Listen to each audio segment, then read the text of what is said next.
বলেন তো কি জন্য মারছেন? এখানে ঘটনাটাকে উল্টা খাতে সাজানো হয়েছে। আমি ওনার সাথে আমার বিগত 5 বছরের সাথে প্রেমের সম্পর্ক। আমি ওনার সাথে দেখা করতে গেছি বাসায়, ওনাকে গোলাপ ফুল দিছি, ওনাকে 1 প্যাকেট বাদাম দিছি, 2 প্যাকেট পপকর্ন দিছি, দিয়ে ওনার সাথে আমার একটা নিয়ে ঝামেলা ছিল। উনি আমাকে এর আগেও সিলেটে জেলে দিছে, রিসেন্ট 4-5 দিন আগে আমাকে জেলে একদিন খাটাইছে, আমাকে কোর্টে দিছে। ওনার সাথে 5 বছরের আমার সম্পর্ক কোয়ান্টাম ফাউন্ডেশন থেকে শুরু স্টার্ট। প্রথমে 1 বছর আমি সম্পর্কে রাজি হই নাই, উনি 1 বছর ঘুরছে। আমি বলছি বিয়ে করেন, উনি বলছে না আমি পরে বিয়ে করবো। আমি বলছি না আমি রাজি হব না। পরে আপনার স্বামী হলো জজ, অনেক টাকা পেলার লোক, আপনি মামলা দিয়ে আমাকে ধ্বংস করবেন। উনি পরে ওনার মেয়েকে রাজি করেছে 1 বছর পর। ওনার মেয়েকে মামা প্রেম করার সমস্যা নাই, আমি বিয়ে করে দেবো, আমি তো ওনার বড় মেয়ে, আমার বাবা পাগল। এইভাবে দিয়ে প্রেম করার পর হঠাৎ করে 5 বছরের পর উনি ছিলেন যে আমাকে চেনে না, আমার ফোন ধরে না। আমি হঠাৎ করে ট্রমার মধ্যে পড়ে যাই, ডিপ্রেশনের মধ্যে পড়ে যাই, উল্টাপাল্টার মধ্যে পড়ে যাই। এর মধ্যে ওনার আবার জামাই আমাকে পাওয়ার দেয় যে এখানে আয় তো কাটি টুকরা করবো, মেসেঞ্জারে আমাকে পাওয়ার দেয় এবং বলে যে তুই কতটা ভালোবাসি আয় দেখি প্রমাণ দেখা। আর আমি যেহেতু তাসমিনা লুসিকে আমার জীবনের চাইতে বেশি ভালোবাসি, এই জন্য আমার সাহস দেখাতে আমি গেছি। ওখানে যাওয়ার পর ওরা আমাকে মারছে এই শাহজালাল ইউনিভার্সিটি পোলাপান দিয়ে। মারার পর ওরা আবার যেটা করছে সেটা হলো যে আমার থানায় দিছে। থানায় আমি সারা রাত 24 ঘন্টা থাকার পর জেলে কোর্টের আমি ওখান থেকে জামিনে আসি। এখানে আসার পর যেটা হয়েছে যে প্রথমে আমি ওনাকে দেই, সম্পর্ক ভালোই, ওনাকে বলি যে চলেন একটু টিপা দিয়ে দেয়, যেহেতু আপনি আমাকে ফোন ধরেন না, যে আমার দম বন্ধ হয়ে যায়। আপনি 1 মিনিট করে আমার ফোন ধরেন আপাতত, পরে আপাতত সম্পর্ক না রাখিয়েন, 1 মিনিট করে সম্পর্ক রাখেন, না তো আপনি ফোন না দিলে আমার দম বন্ধ হয়ে আসে। চলেন টিপা দিয়ে আমরা একটু আলোচনা করি। উনি রাজি হলো। উনি রাজি হওয়ার পর প্রথমে বললে তুমি যাও আমি আসতেছি। আমার তো উনি এর আগে 6-7 বার ঘুরেছে যে চলো যাওয়া আসতেছি, যাওয়া আসতে আসে না, যাওয়া আসতেছি ফাঁকি দেয়, আসে না। এই জন্য আমার ভয় ধরে গেছে, এ তো আসবে না, চলো তোমার সাথে। এর মধ্যে উনি যে আবার পাশের রুমে গেছে, যা আবার পুলিশে খবর দিছে, দরজা দিয়ে পুলিশে খবর দিছে, আমাকে আবার পুলিশে দিবে, আমাকে আমার শাস্তি দিবে, আমাকে ভয় দেখাচ্ছে। যখন দরজা দিছে তখন আমার এর আগের বার আমার বাবা মান সম্মান চলে গেছে। আমার বাবাও তো একটা প্যানেল চেয়ারম্যান, ফুলছড়ি উপজেলা বিএনপির সাংগঠনিক সম্পাদক নির্বাচিত, তো তারও তো একটা সম্মান আছে।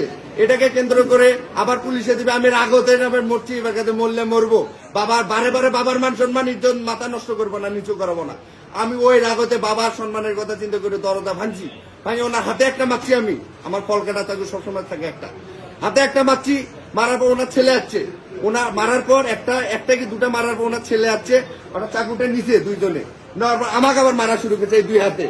এই 2 হাতে যখন আমি প্রোটেক্ট দিতে পারি না, 2 হাতে আমাকে মারতেছে, অনবের যখন প্রোটেক্ট দিতে পারি না, তখন ওনার ছেলে আমি পায়ে কামড় দিছি। এরপরে ঘটনা আমি আর বলতে পারি না, এরপরে ঘটনা কি হয়েছে এতটুকু আমার মনে আছে। এটাকে ওনারা তো পাওয়ারফুল, ওনার হাজবেন্ড জজ, উনি ডাকলে তো হাজার হাজার প্রশাসন আসে। আমি তো মধ্যবিত্ত, আমি তো অসহায়, আমার তো কেউ নাই। আমার কথা হলো এটা ন্যায় বিচার চাই। ন্যায় বিচারটা হলো আমি যদি পরকীয়া করে অপরাধ করি, তাহলে উনি তো বাংলাদেশের নাগরিক, ওনার জজ সাহেবের স্ত্রী তো পরকীয়া করছে, ওনার শাস্তি হওয়া উচিত, পরকীয়ার অপরাধ।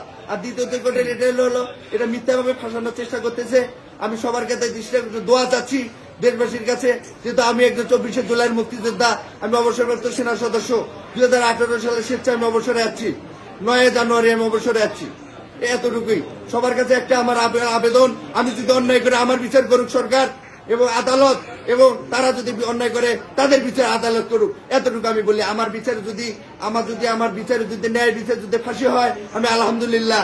এবং পরিশেষে তাসমিনা লুসি, যাকে আমি 5 বছরে আমার জীবনের সাথে বেশি ভালোবাসছি, তাকে আমি আজও বলতেছি তুমি আমাকে এখানে গুলি করে যাও, তুমি আমাকে মেরে ফেলো, তবুও আমি তোমাকে ভালোবাসি। আপনি জীবনের শেষ নিঃশ্বাস পর্যন্ত বলবো লুসি তোমাকে আমি ভালোবাসি, তুমি মারলে আমি আলহামদুলিল্লাহ, তুমি আমাকে ফাঁসি দিলা আলহামদুলিল্লাহ, আমি মৃত্যুকে জয় করেছি আলহামদুলিল্লাহ।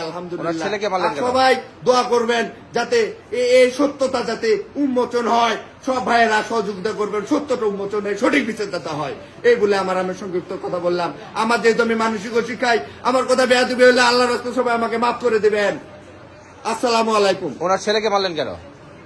ওনার ছেলেকে মারলাম কেন বলতে, ওনার ছেলেকে তো আমি মারতে যাইনি। ওনার মা যখন মারতে গেছে, ওনার ছেলে আসছে, তখন ওনার ছেলে আসে, তখন আমাকে মারতে ধরছে, আমি প্রোটেক্ট দিবে ধরছি। যখন আমি 2 হাতে পারি না প্রোটেক্ট দিতে, তখন আমি ওনার ছেলে পায়ে কামড় দিচ্ছি। এরপরে ঘটনা কামড়ে মরে গেল। কে ছেলে জানি না। ওর ছেলে মরে গেছে জানেন আপনি? না, আমি জানি না। অসম্ভব ব্যাপার, মারা যাওয়া কোনোভাবে সম্ভব না, যেহেতু আমি তার মাথায় মারি নাই, পেটে মারি নাই। আচ্ছা, কামড়ে মারা যাওয়ার কথা না।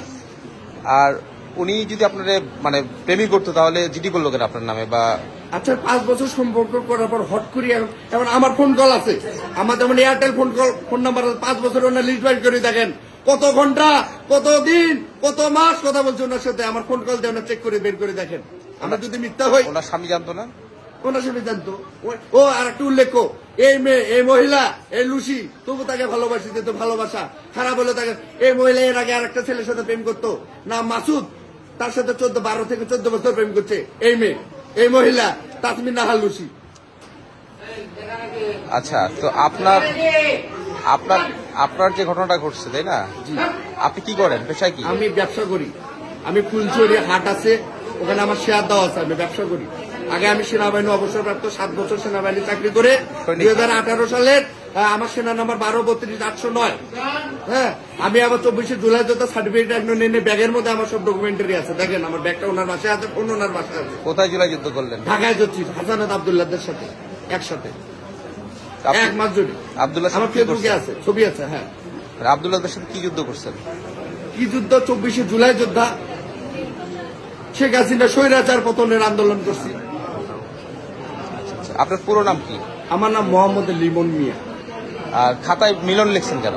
আমার তো কয়েকদিন থেকে, উনি তো আমার সাথে যোগাযোগ করে না, প্রায় 10-12 দিন থেকে ভালোভাবে যোগাযোগ নেই, আমার ঘুম নাই। আমি লিমন লিখতে মিলন লিখে ফেলেছি হয়তো ভুলে। ঠিক আছে, ধন্যবাদ।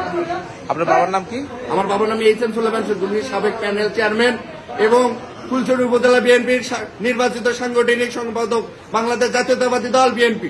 আপনার পদ কি দলে? আমি হলো অন্যতম সদস্য, জিয়া সাইবার পথ, গাইবান্ধা জেলা কমিটি। ধন্যবাদ।